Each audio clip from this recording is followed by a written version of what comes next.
Show with Jon Impemba and James Grande.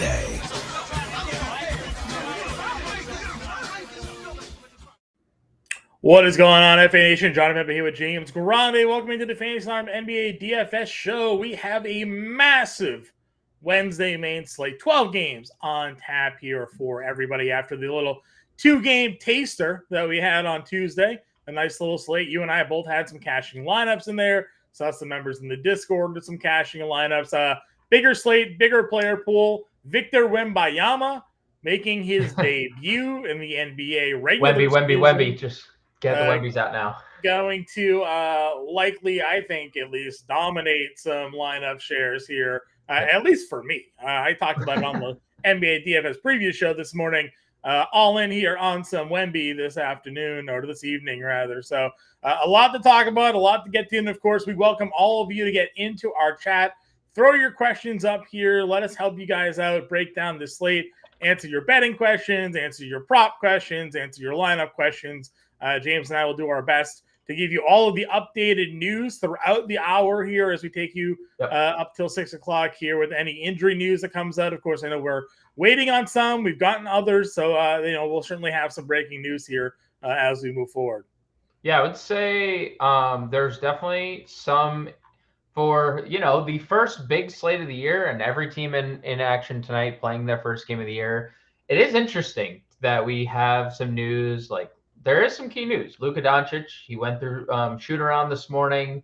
The only Mav question role, they cleared Jaden Hardy and Dwight Powell ahead of tonight's game. So now it's just Luka. Darius Garland, he did also go through shoot around. He has a hamstring injury. So like both those players, things are kind of pointing upward. Zach Collins, another one, John, he went through shoot around this morning. So like all like the key guys that we had last night that, we were talking about that were kind of in question, all trending in the right direction. Now, who am I looking for here? Who's the beat writer? A little wind horse here. Yeah.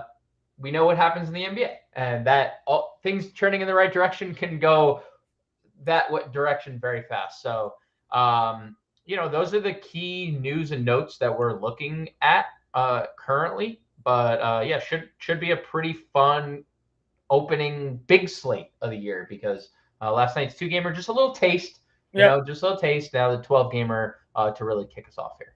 Yeah, and like we're talking about again on the show this morning here, a couple of games worth noting in terms of game totals.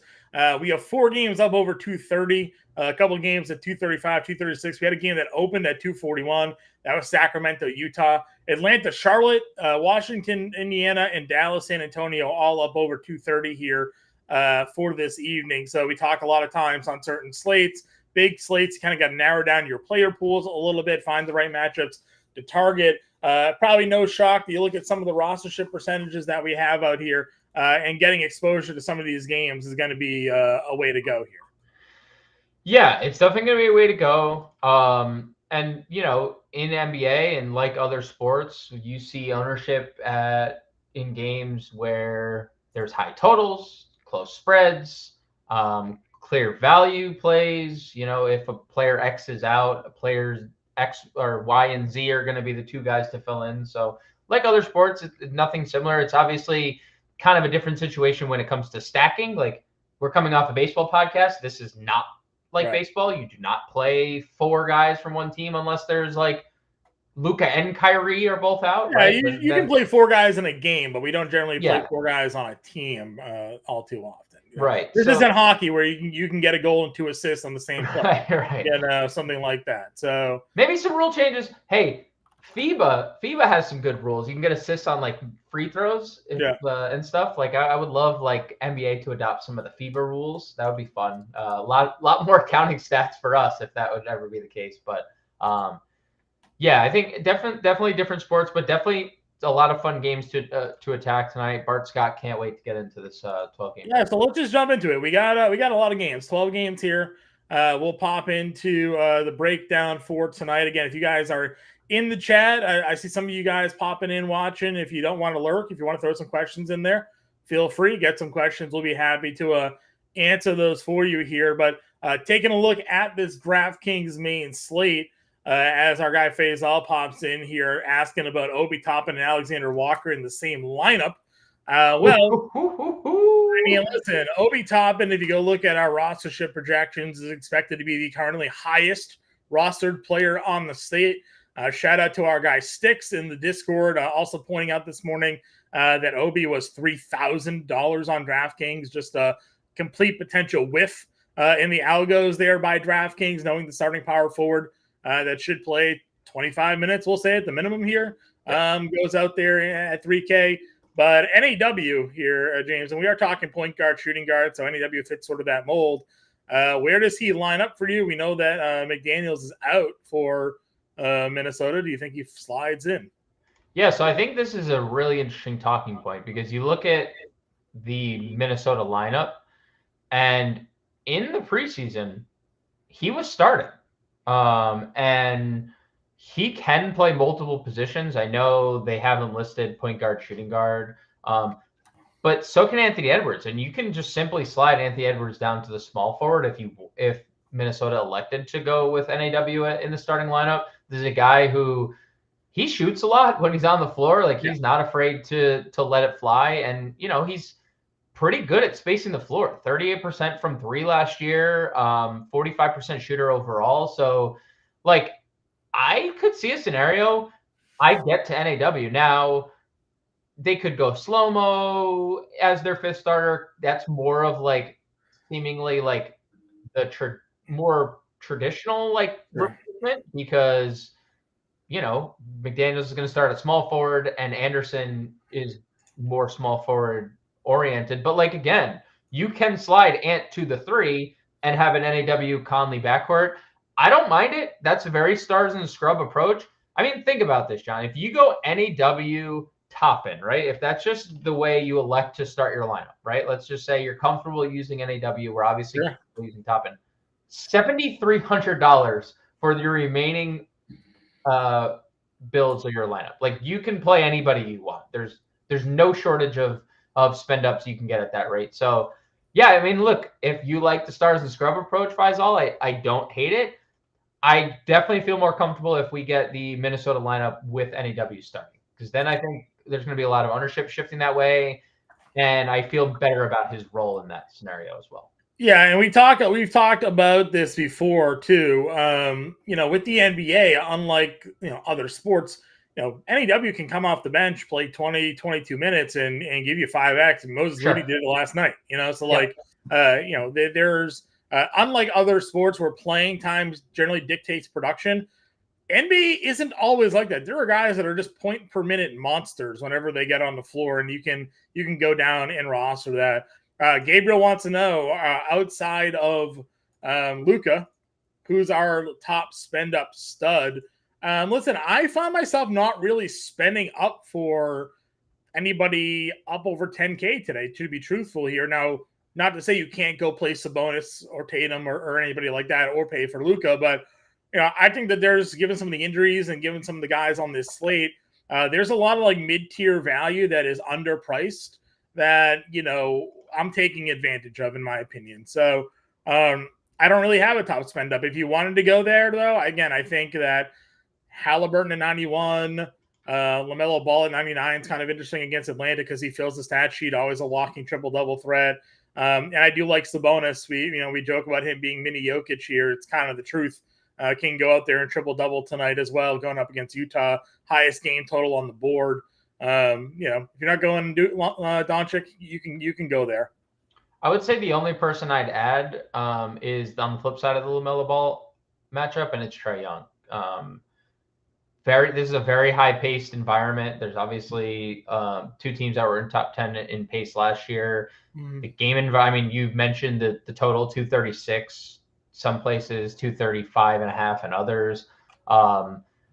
Atlanta 3-point to 4-point favorites on the road, depending on what sports book you look at. Like, I really like Trae Young, who, by the way, like, guys very disrespected, 26 and 10 last year was what Trae Young averaged. So I agree. I'm not like really looking at the guys above 10K. I think, the mid-tier. We're going to talk about a lot of mid-tier options we like. You can get to anyone, but I'll say Trae Young amongst the group that you mentioned.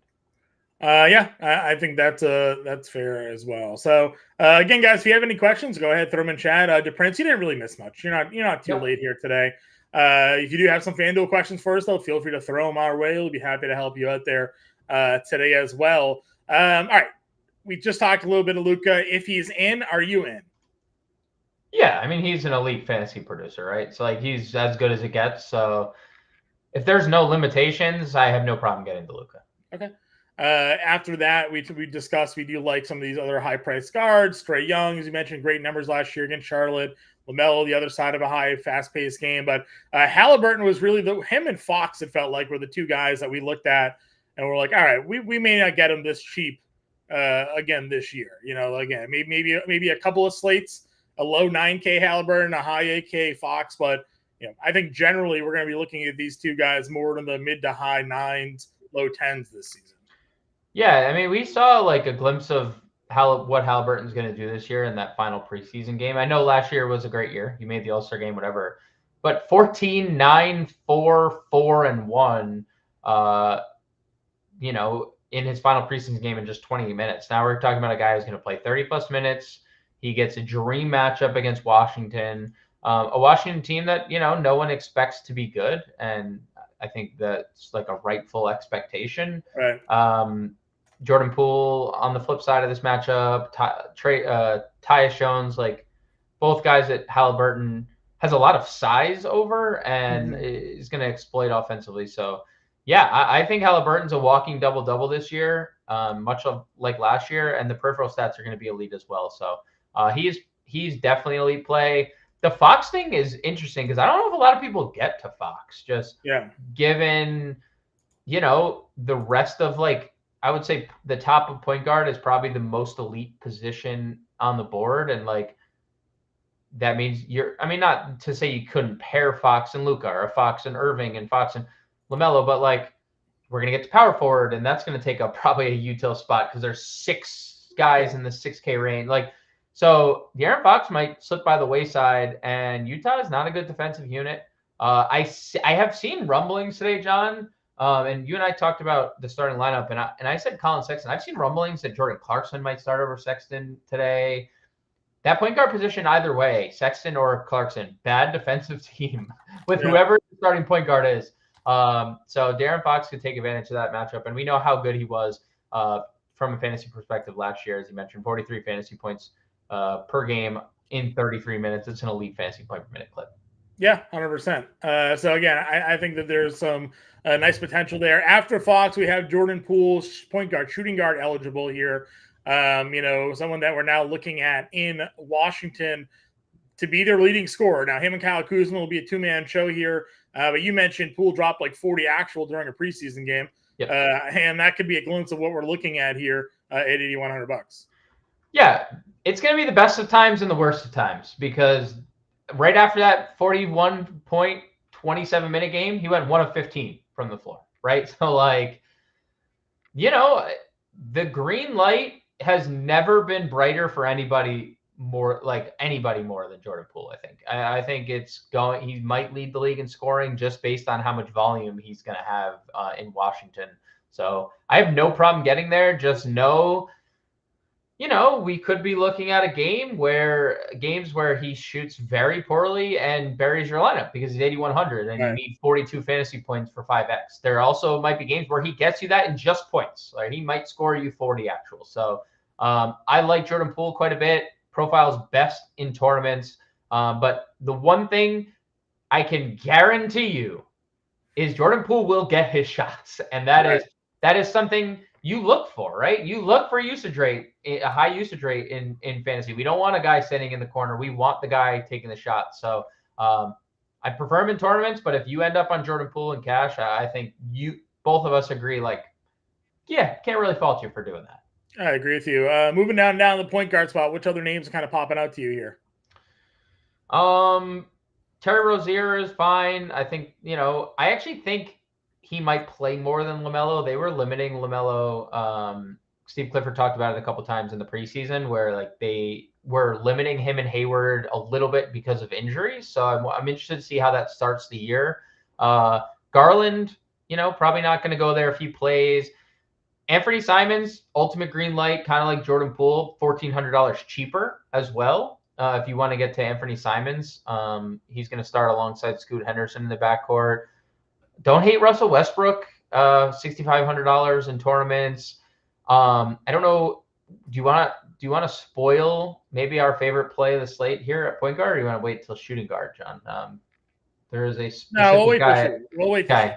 He's a shooting guard. He's a shooting guard.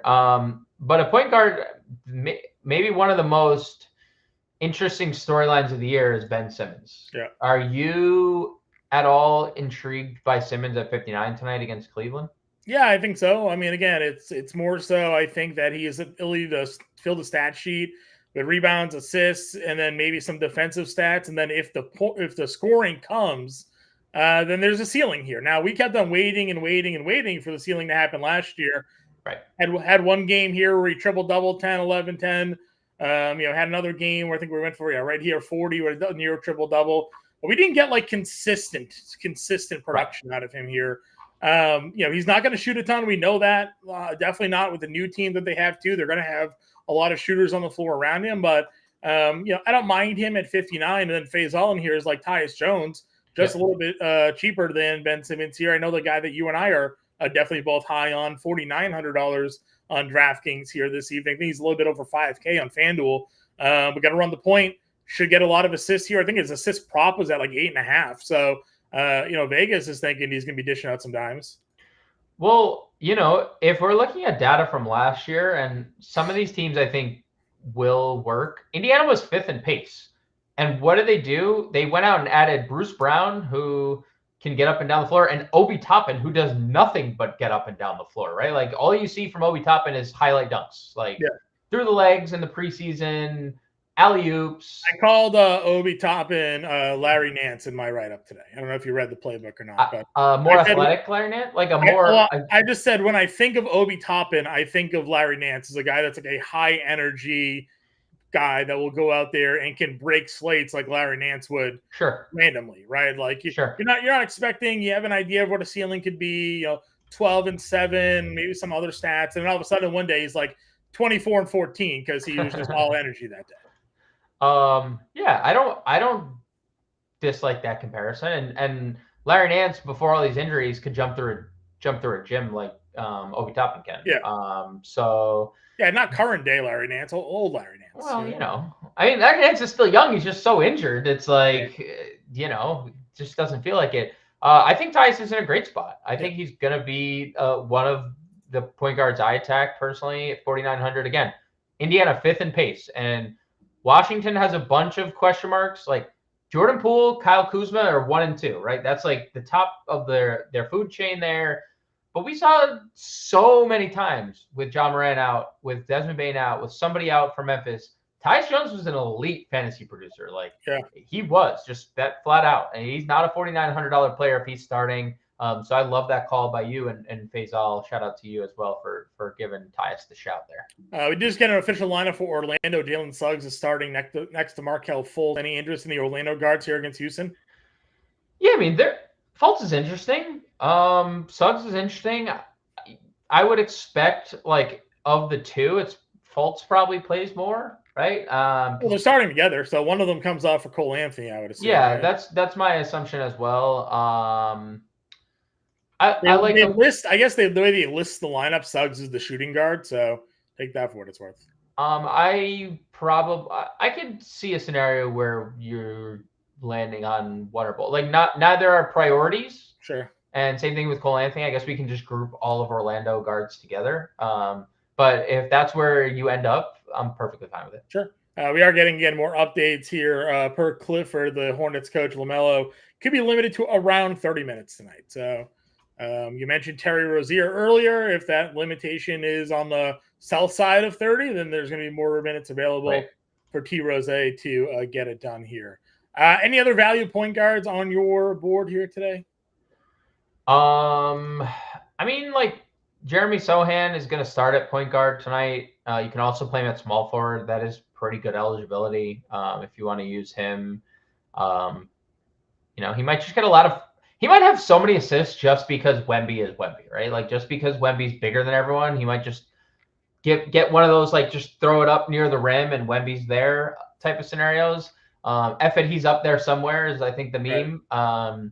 So yeah, that's and Kobe White, who's expected to start for the Bulls, but I think we scrolled through Schroeder to get to Tyus because we did there, but Dennis Schroeder for sure. Yep, a guy that you and I are fans of tonight. Yeah, Dennis Schroeder as well, point guard, shooting guard.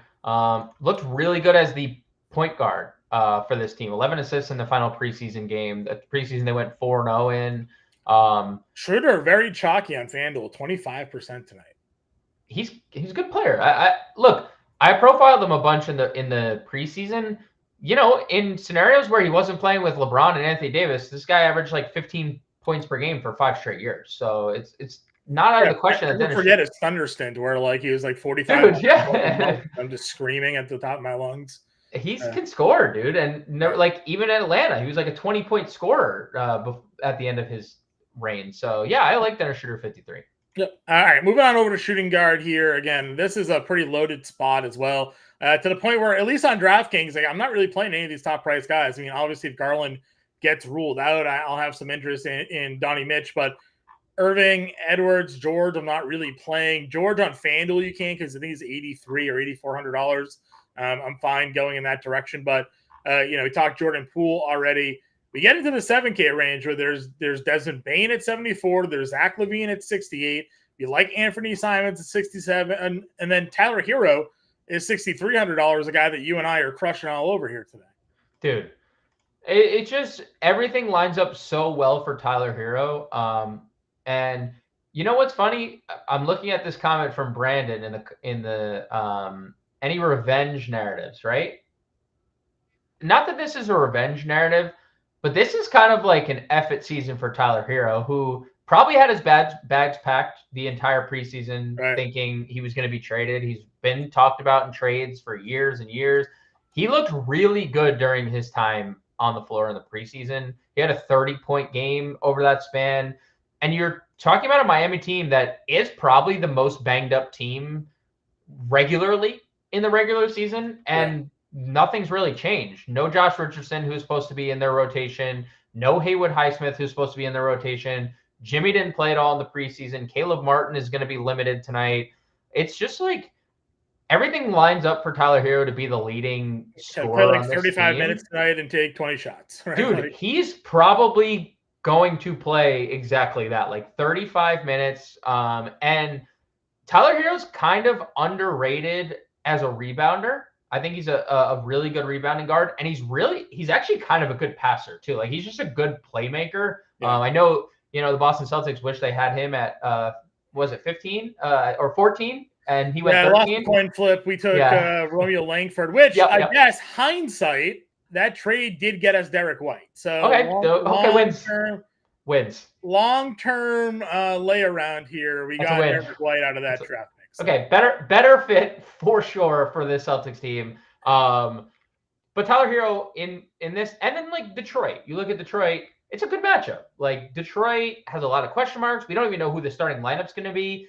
Is it going to be Alec Burks starting at the 2? Is it going to be Jaden Ivey starting at the 2? Like that still hasn't been. I saw something out. Ivey may play the second unit here. Yep. There has been a lot of chatter on what Detroit's going to do to start the year. So maybe we'll find out while we're live. Maybe we won't. But either way, it's a really good matchup for Tyler. I'm going out on a limb and saying he's one of the best per dollar plays on the slate. 6,300 for a guy who has a really, really high ceiling.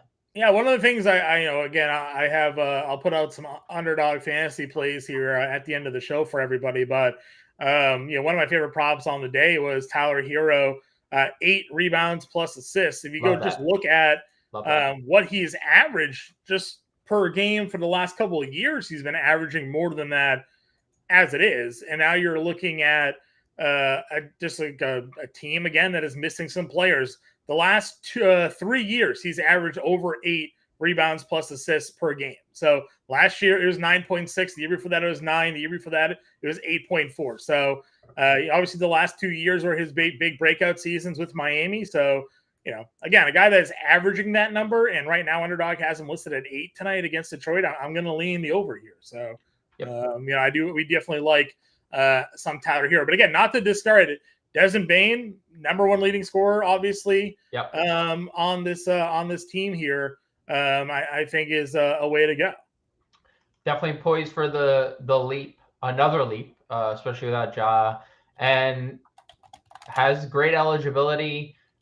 Is less inclined as he might be playing on an island tonight, John, because who knows if Jaren Jackson is going to be able to keep his hands off Zion and stay out of foul trouble. And if Jaren Jackson's on the sideline, what is that Memphis starting lineup going to look like? Or what is that lineup going to look like if Jaren Jackson's in foul trouble? It's going to be a lot of Desmond Bane just doing whatever. Well, they'll be super small. They'll have to go to like Roddy and Lariva and Tillman. But one of the reasons we didn't mention Marcus Smart, but I put Marcus Smart in the playbook today because I think that there's no check system for Marcus Smart in place anymore. Yep. Right? Like he was basically mandated in Boston last year, being like, you're not allowed to shoot unless Jason Tatum and Jaylen Brown pass up their shot first, right? Right. That doesn't exist, I don't think, in Memphis here. We're going to see some green lights for Marcus Smart to shoot here. So I do like him as some value plays. On DraftKings, on FanDuel, he's like $7,000 or something like that. I don't know why he's so expensive. But on DraftKings here, definitely love Bane. LaVine, we'll talk about it. Every single Chicago Bull is underpriced. Mark brings it up here too. It's been a little bit. Mark's been killing the NHL DFS scene instead for us. But he's looking at some NBA tonight with no NHL on the board. And Vucevic is $6,900. No, Mark, he's not a $6,900 player. DraftKings has him priced incorrectly. So when we get to center, we are definitely fans of Vucevic. But again, LaVine, $6,800. This was a guy that last year was over 8K for the majority of the season here. And our rule was like when he was under 8K, he had to be an automatic play. He's under 7K to start the year against the Thunder. Now, we both agree the Thunder are going to be better this year. It's not going to be maybe as easy of an offensive matchup for them as they continue to improve. Dort's a good defender. Giddey's a decent defender. Jalen Williams, they have some guys now that can defend the perimeter. But LaVine, DeRozan, Vucevic are all mispriced on this opening night slate. Yeah, I couldn't agree more. And you look again, maybe they slow down with Chet being on the floor. Maybe they don't. Oklahoma City was 3rd in pace last year. Yeah. Chicago was 18th, and Chicago's just running it all back. They're just like, we were so mediocre last year. Let's just do it all over again, right? Except this time with Kobe White as our point. Yeah, with this time, let's just shake it up a little bit. Let's use Kobe White and maybe Torrey Craig playing over Patrick Williams. We'll see. Yeah, I think this is a kind of a can't miss spot. Best eligibility on the board, under 7K, pace up spot. Love the spot for LaVine. I should have worn my LaVine Kobe White shirt because this is probably the first time it ever will be relevant. Because is that what your NBA Jam shirt is? It is. Well, yeah. Yes, it was a gift from my lovely wife who has never gonna ever talk about doesn't know who Kobe White is, doesn't know who Zach LaVine is, but she's like, oh, I know you root for the Bulls, and right, but you honestly, kudos to Kobe White for still being on this team. He's somebody that should have been signed an extension. That's what I'm saying. Extension. Good for him for sticking around Chicago here, just waiting it out. Faz also says he likes Ben Mathurin. I agree. I think Ben Mathurin's in a pretty good spot here today at $5,400. My favorite shooting guard though, and he's again got the goated eligibility here, is Talon Horton-Tucker. Now, we talked about it last night. I loved him. Underdog, loved his prop today. 4 3-pointers attempted. The man's going to go out there, and that's just what he does when he's starting. He shoots threes. But then the rostership came in, and it was like, yeah, John, so does everybody else. Everybody else loves Talon Horton-Tucker here tonight too. So that's fine. I'm still going to play the chalk. I'm not going to go different and fade it because this guy last year, when starting, put up some ridiculous numbers. And what I think is sneaky with him, or could not be sneaky, is just the assist numbers. This guy is a facilitator on an offense, and we talked about what Utah could be doing at point guard. Jordan Clarkson's on a pass-first guard. Colin Sexton isn't a pass-first guard. Nope. This offense could be running through Talon Horton-Tucker as the primary ball handler, a la we saw Gordon Hayward all those years ago in Utah as the the de facto guard here. Yep. I like Talon Horton-Tucker a lot tonight. Again, so does everybody else, but at $4,500, I feel like this is a price tag that we got to get some exposure to tonight. Yeah, I completely agree. And, there is going to be times where he might be the point guard as well. We saw it in the preseason. They obviously could elect to go to Sexton or Keontae George off the bench, or Clarkson, whoever it may be, whatever the starting lineup is and whatever the bench unit is. But Horton-Tucker is someone who can play on the ball, off the ball. He does a lot of really good things. So I completely agree. I feel like it's good chalk as well, in one of the best game environments on the board. Listen, the Kings were special last year because they were the most efficient offense in the NBA history, not because they played good defensively. They were a stalwart offensively. So yeah, they let a lot of points up. And to a similar question or comment here earlier, Brandon mentioning that, over on Prize Picks, the fantasy score prop for Tyus is 31.5. So you're just kind of looking at what they project the fantasy point speed versus the price. Right. Over FanDuel or Underdog, where they kind of use FanDuel scoring, they have 28.5 fantasy points for THT. Now you add in the 3-point bonuses for the shot he's going to take, and a little bit more than that. And at $4,500, if you're looking at a guy get you 30 fantasy points, that's another one that's going 6-7x here this evening. So I am a fan of that. If Garland plays, are you in or out on Max Strus here tonight? I mean, so they ruled out Dean Wade as well. So Dean Wade and Jared Allen being out, I think pretty much solidifies him, like, not going to come off the floor much. I think we're going to see 30 minutes. Look, if he makes his shots, we saw it last night with Taurean Prince. Taurean Prince is a low-volume shooter. Max Strus is going to get possibly 10 shots. All are going to be threes. If he makes 5 threes, he has 15 points, 4,500. He's going to give you a couple peripheral stats. He's fine. It's a pivot off Talon Horton-Tucker. It's a pivot off, So I don't hate it. I don't love it. I think he can make people's player pool. I think that's fine. Yep. And then we did get confirmation. Quentin Grimes is starting tonight for the Knicks. Not a spot that we necessarily need to find ourselves going to, but just a shout. Any other shooting guards for you here?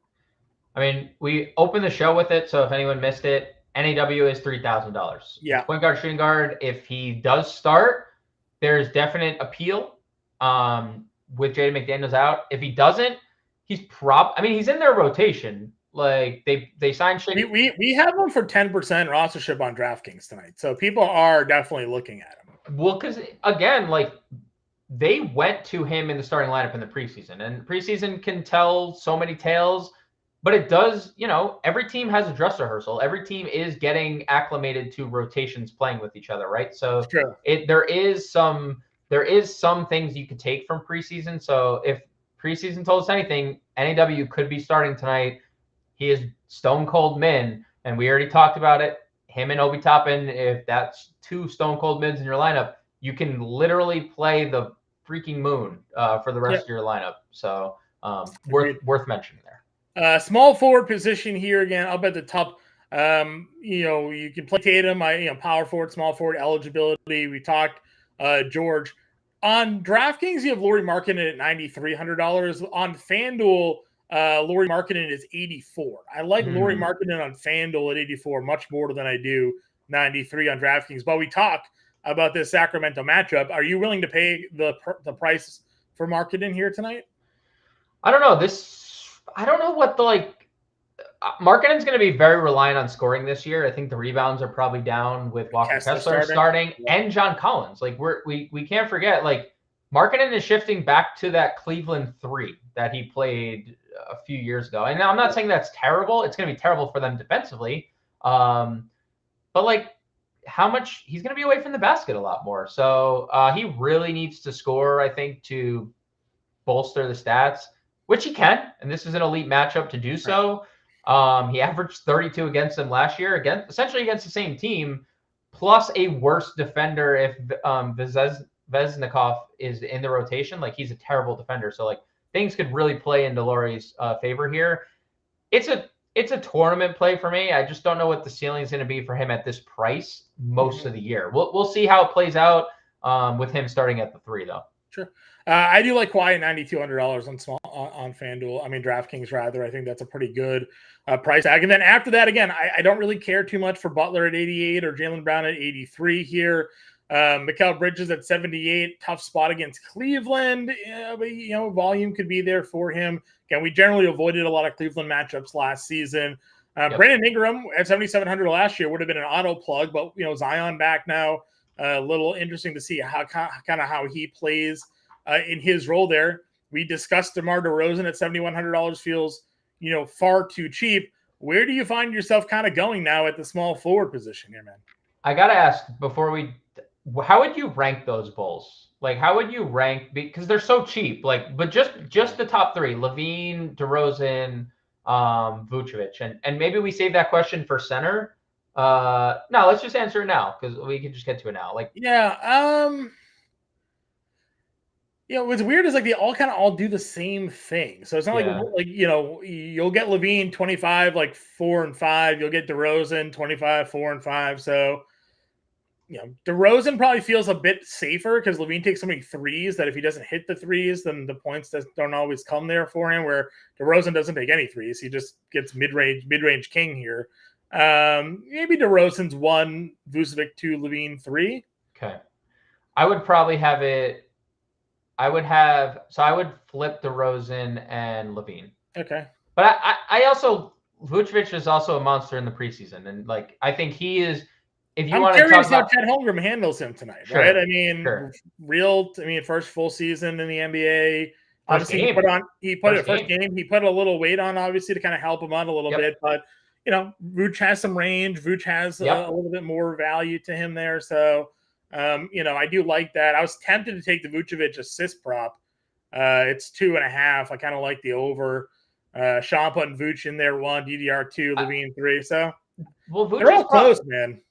I would say Vooch probably has the best floor because the double-doubles. Like, he's just a double-double monster, right? Like, he did it back-to-back games to end his preseason. We saw it a whole bunch last year. I do like LaVine. I feel like we played Vucevic a lot in this spot against OKC last year, and just like he didn't come through for us. I'll confirm that right now because I can't help myself. What was his stats last year? Pretty good. 16 and 12. All right, maybe he's a little bit better than I remember. 39 minutes a game though. The guy was just out here. I mean, that's insane. That's not repeatable here. He's going to play probably like 33, 34, 35 minutes, but not repeatable. 13 and 13. Maybe this was just the game and I just never forgot it. 34 fantasy points. He sucks. All right, so back to what we were talking about, small forward. I think a lot of them are interchangeable. Again, I think Vooch is 2, and if you want to put DDR or LaVine 1, that's fine. That's fine by me. Again, I like LaVine here in DeRozan 71, Bane 74. The fact that these guys all have that multi-positional eligibility certainly helps them out a lot. Going down the value, you mentioned Gordon Hayward is healthy. I think you got to take a chance to play Gordon Hayward when you can at $5,500. Getting LaMelo Ball back helps facilitate that offense a little bit more here. Where else are we taking a peek at small forward tonight? This position is kind of gross. Like, for me in my lineups, THT is plugged in at small forward. Agreed. That's kind of where I built the lines today because I agree with you. There wasn't a ton that I was just like jumping to Jones to play. So like Karis LeVert obviously becomes more interesting if we get word on the Garland front. Jeremy Sohan, another guy multi-position eligible that we already talked about. I guess it's worth mentioning if Alec Burks does end up starting, he's shooting guard, small forward eligible. We know Alec Burks is a guy who shoots a ton. So like you could definitely go there. Zaire Williams likely starts for Memphis, had a really good preseason. They are down Ja Morant. Like there is shots to be had for Zaire. Bilal Coulibaly started all preseason. He's 4K. He's a defensive stalwart. I assume that's the direction they're going to go over Denny, which is weird to think, but that seems like the way Washington wants to approach their starting lineup. So maybe Coulibaly I think is going to be a low floor. And I said it to you on the pod this morning. If Luka's out, and again, he went through shoot around, it seems like he's going to play, and we didn't really give Kyrie. We know we don't have to, I guess, say it, but Kyrie's obviously a top play if Luka sits. Right. I kind of have interest in Josh Green. I think he ends up being the 5th starter for them. He's one of the 1,000 players that got extended yesterday or Monday rather. And he's $3,800. He's very aggressive when Luka or Kyrie are off the floor. He's not aggressive and stands in a quarter when both of them play. So if there's no Luka, $3,800 Josh Green in play. If there is Luka, not even pretending like he doesn't exist on the slate. Yeah, I'm with you there. Power forward here. I would get some Jason Tatum exposure. Again, I think anytime, I think Tatum is ultimately still the leader on this team, even with Porzingis and Jaylen Brown and all those guys there. I do think Tatum can be the top man. Zion at 97. Any interest here, James? I mean, of course, if he's healthy, it's very interesting. But he averaged 44 fantasy points per game last year. He's almost $10,000. You're really buying the name. You're buying the name here, I think. I mean, we're about to get to a string of like 15 straight power forwards where it's like, you can get to Zion, but like, why wouldn't we just play this player, right? Yeah, I'll stop burying the lead here then, and we'll just jump to it. Victor Wembanyama is $8,500. Yeah. On FanDuel, Victor Wembanyama is only $7,700, which is cheap. Again, I think we have him at like 37%. I guess that feels conservative still to me, especially on FanDuel at $7,700, where you get the extra point for blocks and steals. Like this is, I don't know. It feels like there's going to be a lot more in on this spot. I hope I'm wrong. Like I hope that nobody plays him and that I can get him at low rostership here, but it just doesn't seem like that's going to be the case.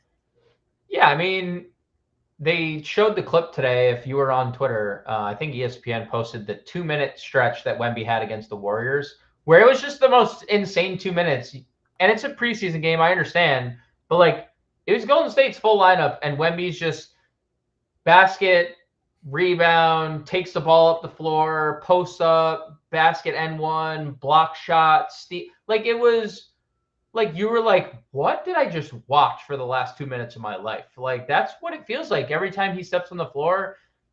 Now, would it surprise you, John, if Victor Wembanyama went out there first game and played 24 minutes because Greg Popovich? And it's like, you got popped game number 1, right? Like, no. It also would have surprised me if he goes out there and you're like, wow, this is the best 32 minutes of a debut I've ever seen. Because again, we haven't seen a prospect such as him. Like, yes, LeBron was maybe highly coveted, but LeBron's not 7'3" with a alien-like wingspan. Like, that's not what LeBron is. He's just, this is just different. So, yeah, I think $8,500 for Wemby is a fantastic price. $7,700, obviously, if you play in FanDuel, is stupid because the blocks and steal aspect of this, like, this steam that Wemby's gotten for Defensive Player of the Year after the preseason with the blocks and the wingspan and the steals, I mean, just plays right into the FanDuel thing way more. I mean, if you have the money to get to Wemby, $8,500, dude, Dallas's front court is. I mean, we went through it on the podcast this morning. If Derek Lively starts, Derek Lively also a rookie. Like, if Dwight Powell starts, he's banged up and now has to play against Wemby and is already undersized. Maxi Kleba coming into the year healthy, and, he's going to help, but is he going to help against Wemby? Grant Williams is 6'5", and Wemby has a full foot on him potentially. Like, there's a lot of mismatches for Wemby in this spot. It's hard not to be really excited about tonight. Yeah, I agree with you 100% here. And look at Grant Williams starting along Josh Green. Beasley saying this is a perfect spot to smash. Agreed. Shout out Beasley. Beasley's back. Perfect spot to smash. I agree with you. Other guys here with Wembanyama, Porzingis, power forward center at 72. We're definitely in on. I like Kuzma at 7K. Jaren Jackson Jr. is expected to be one of our highest rostered players on the slate. I'm worried. I'm concerned here. Same. I know the upside. I know you go look at the usage rate on Court IQ and know John Morant and know Steven Adams, and the numbers are really through the roof for him, and all of that is great. But he is still a foul waiting to happen. Even in the preseason, this man fouled out of a game, almost fouled out of a game in the preseason. So now he's got to deal with Zion or Ingram or Valanciunas. Like, I don't know, man. I am worried about paying for Jaren Jackson Jr. He is one of my favorite players, but I just don't like this matchup for him. Yeah, we can love players and just not like matchups, and this just feels like one of those spots. Look, sometimes you take stands, right? In NBA DFS, you see someone who's chalky, it's definitely risky, dude, with the fouls. So I don't have much to add to what you just said. I think everything you said was spot on. If you want to get to Jaren Jackson, Godspeed. And if you don't, it's also I think that's a very fair GPP pivot because he's the highest projected rostered player, and there's definitely fouls attached to his name. If Jaren Jackson Jr. goes out there and is 40% roster tonight and picks up 3 quick fouls, you're going to have such a head start on your field. So, that's kind of the way I'm approaching it. I know you and I have discussed in the past about the value to put in on ownership and how much it should impact your overall roster build and structure. But this could be one of those times where it's listen, I didn't really like this player anyways. Right. And if everybody's on him, good. I'll pivot away. Evan Mobley for sure is where I'm looking to go. Beezy's question is so funny. For the Minnesota Twins of the NBA, guys. Well, that's a great question. Who is going to be the Minnesota Twins of the NBA? I mean, at least for tonight, it might be Chicago. I mean, all the value there. Well, I'm already but that's I'm already baked. I'm baked in as a Bulls fan. Baked in as a fan. It can't be the Bulls. For those of you who aren't aware, during our MLB live streams, we were always finding ourselves playing the Minnesota Twins because they were just cheap and they led the league in home runs. So we were just hey, if they hit 5 home runs, you'll win a GPP. And then more often than not, they struck out instead. Yeah. But we still play them all the time. It's too early to tell quite yet, I think, but there's definitely some mispriced players on this slate that we're going to look to take advantage of here.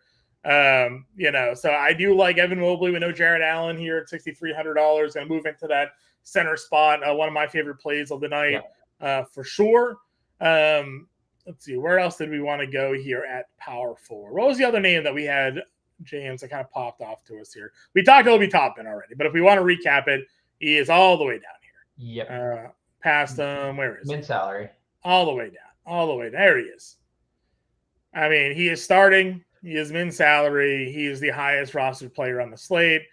If you care about those things, that's fine. Again, we're playing him because he's a mid-price starter that's going to help you pay up for a lot of these other guys here. Now, on FanDuel, he's $5,100. So he's not as free on FanDuel as he is on DraftKings. But Obi Toppin on DraftKings, you almost have to just play him and be different elsewhere. Yeah, I'm not missing a 3K starter who has ups. Former lotto pick, can space the floor. Yeah, 30-point actual game last year. Yep. 34, 7, and 5 for the Knicks. So 47, 32 here. I mean, yeah, he's a good player. Yeah. He has the potential to be a really good player. I would say other guys that we liked. I do like Jabari Smith starting. 5,600 had a really good preseason. Can definitely go there. Denny Avdia, if he does sneak into the starting lineup, I don't hate him. I don't hate him coming off the bench. Keegan Murray, 5,100. Sure. Dude, there's a lot of talk about how bad Kevin Huerter was during the preseason, and that's why they even toyed with the idea of starting Chris Duarte over him, right, which says a lot. Chris Duarte had a great rookie season, and then just got discarded. Yeah. I mean, completely let go. He's like, nah, never mind. We got better plays. So, well, the mad scientist will do that sometimes. Rick Carlisle he does that sometimes. But Keegan Murray is expected to take the leap. He already made the most threes as a rookie, right? All time. He had the most made 3-pointers. So he could be a spacer for that team and someone who does take a leap. So Those are some other names I'm looking at. I don't know if you have anyone under 5K. I mean, not on a really 5K. We mentioned Gordon Hayward already. Jalen Williams is here at 6K as well. A guy that had a really good rookie season. Sadiq Bey, we've talked, and DeAndre Hunter, two guys going to start in the front court for Atlanta this year. He pays 5K. DeAndre Hunter's $4,800. I mean, I've been on DeAndre Hunter for years. Yep. This is a disrespectful price tag to me. The guy has ceilings. He's shown pop, but even then, he's like a pretty safe floor guy. So, that's where we're at. Update here on your guy Cam Johnson will be on a minutes restriction today. So yeah, that's not so. He didn't play in the preseason. Yeah, that doesn't so just a little Brooklyn rotational news there. I'm sure we'll be getting some more information coming out of that, but that's probably it for me when it comes to the power forward position. Again, guys, if you have any questions or plays that you want to talk about, throw them in chat. We'll break them down for you. Center spot again, certainly can spend up for Sabonis. Have no problems there. Like the matchup for him, and we know what he can do on the floor.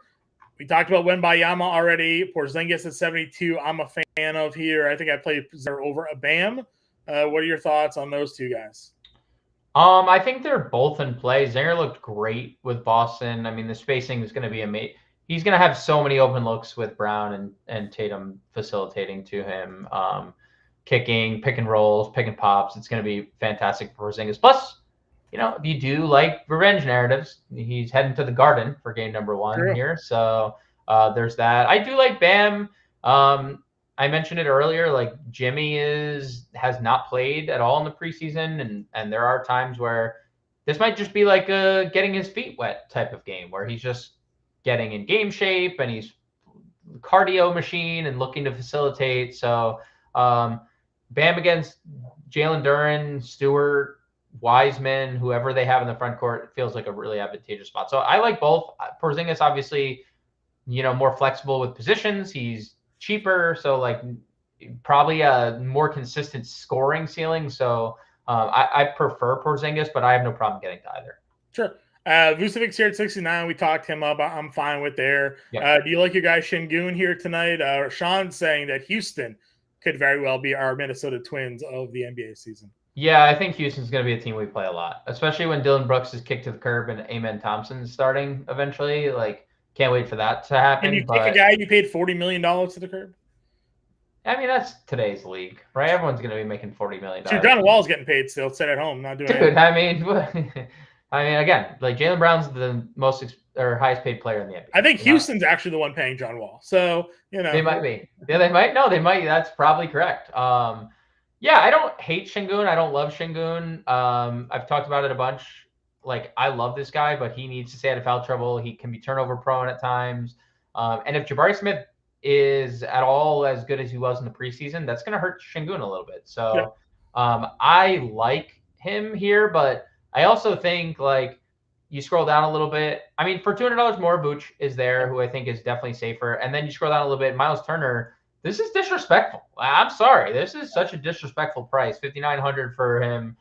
As good as he was offensively, had a career year, and as good as he was defensively, like, Miles Turner could lead the league in blocks, and like it's like nobody averaged cares. 35 fantasy points in this matchup last season. So that's 6x return just based on his current price tag, as is. So I'm with you. We're playing a lot of Miles Turner. The field seemingly is playing a lot of Miles Turner as well.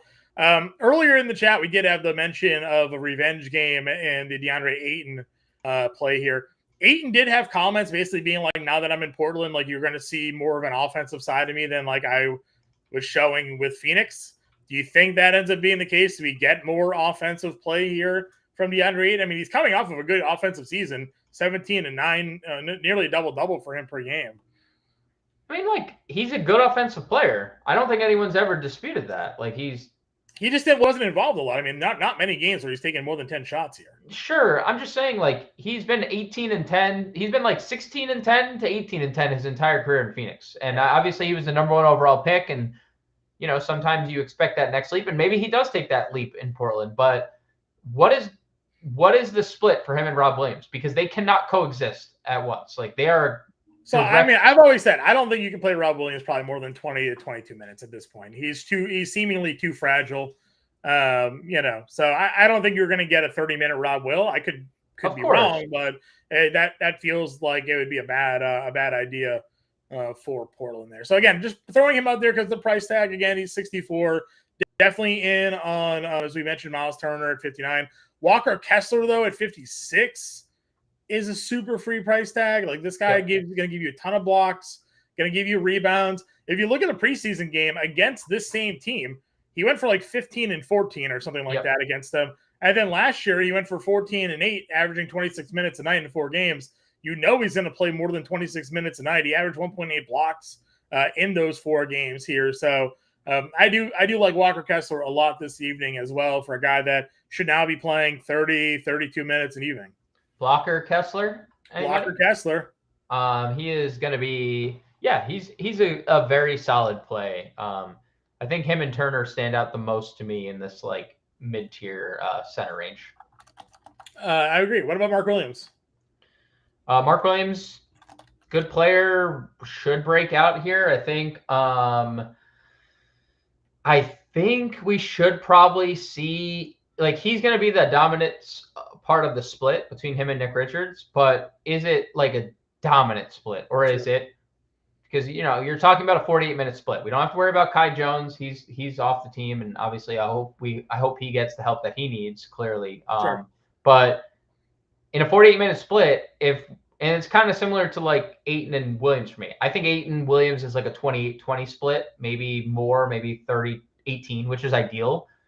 That's what I want Mark Williams at, 30, and Nick Richards, 30 and 18. I feel like Steve Clifford is going to like drag that out for a while. Like, it's going to be 26-22, 25-23 on some nights. So I'm fine with Mark Williams 53. I like Mark Williams long-term more than I like him right off the bat. And then the other guy we have in the playbook here tonight, we've talked a lot about it, is Onyeka Okongwu here. They gave him the money. We like to say follow the money. $4 4-year, $62 million contract extension. Says I'm probably going to play a little bit more than 19 minutes a night. They've been talking about trading Clint Capella now for a little bit. Another guy that is just a point per minute freak as well. So he doesn't even need the 20 minutes to really do the damage. Again, he averaged 23.9 fantasy points in 22.6 minutes per game here. Great matchup against Charlotte as well. So if you want to punt the center spot here tonight, this is where I think we go.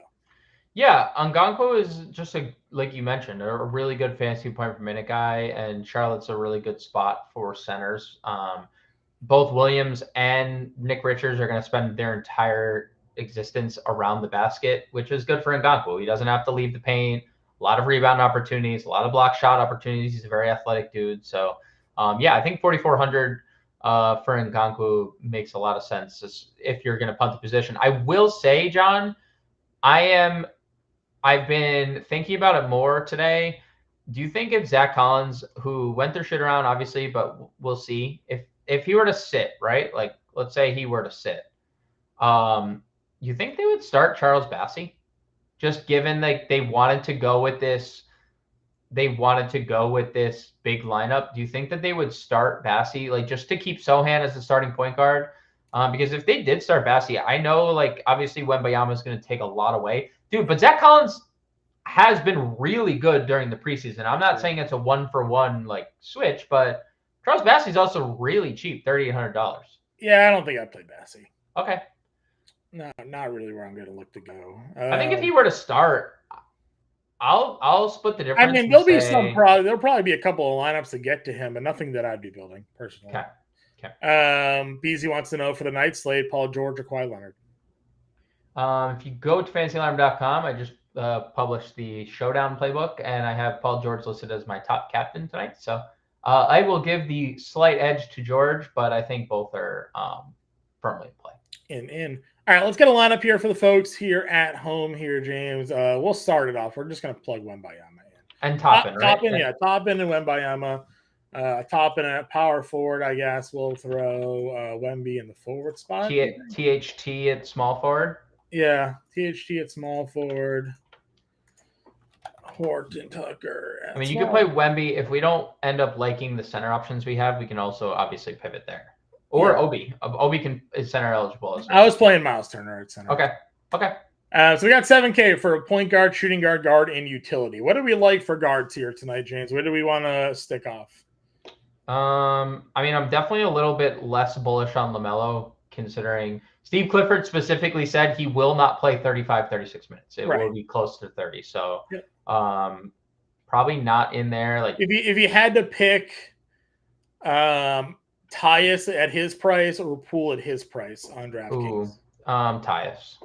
All right, Tyus at 49 then at point guard. That gives us 77. Do literally anything we want. For shooting guard, guard, and utility. Anything we want.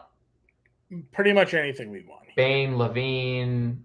Yeah, I think Bane is a good call. Hero. 79 now for guard and Tyler Hero. We could and then literally spend up on $9,500 util, the winner of the evening. Halliburton? We'll be stacking Indiana in that case if you're comfortable with that. 3 there. Do we care? Oh, hold on. Let's get Mobley in this. Let's do Mobley. Mobley at center. Does that give us... Now, do you want to get Halliburton? There we go. Yeah. I love when a plan comes together. Love it when a plan comes together. I agree. So there's an example lineup for everybody here this evening. Those of you who want to toss that out there into some GPP lineups, I'll be plugging that in as well. Tyus Jones, Desmond Bane, Talon Horton-Tucker, Obi Toppin, Evan Mobley, Tyler Hero, Victor Wembanyama, and Tyrese Halliburton. Closing out our 12-game NBA DFS playbook show. Guys, again, we'll be doing this every single day, 5 o'clock Eastern time, Monday to Friday. We'll also have the NBA DFS preview show in the morning, so check all of that out. And if you haven't already, please like and subscribe to the channel. Helps us out immensely. Throw some comments in there as well. Helps boost us up there. And if you're not already a member of the Fantasy Star family, what are you waiting for? Right now, our All-Pro package for the annual subscription is less than $16 a month to get access to every premium piece of content we have on site. Last week, we had multiple members win over thousands of dollars in NFL DFS Week 7, myself included. We'll have NFL Week 8 stuff already out there as well. Howard Bender getting that ready for you all. More importantly, get access to our premium Discord where myself, James Grande, Sean Mitchell has been in chat, Howard Bender, Andrew Cooper, the whole crew in there answering your questions, chatting up throughout the day. So click on the fantasyfarm.com/lock, promo code lock, or scan the QR code here on the screen. Become a member of the Fantasy Farm family today. James, it's been fun. We'll get some lineups out there. We'll get in the Discord through Roster Lock for everybody to take part in tonight's action. But till then, we will catch you all later.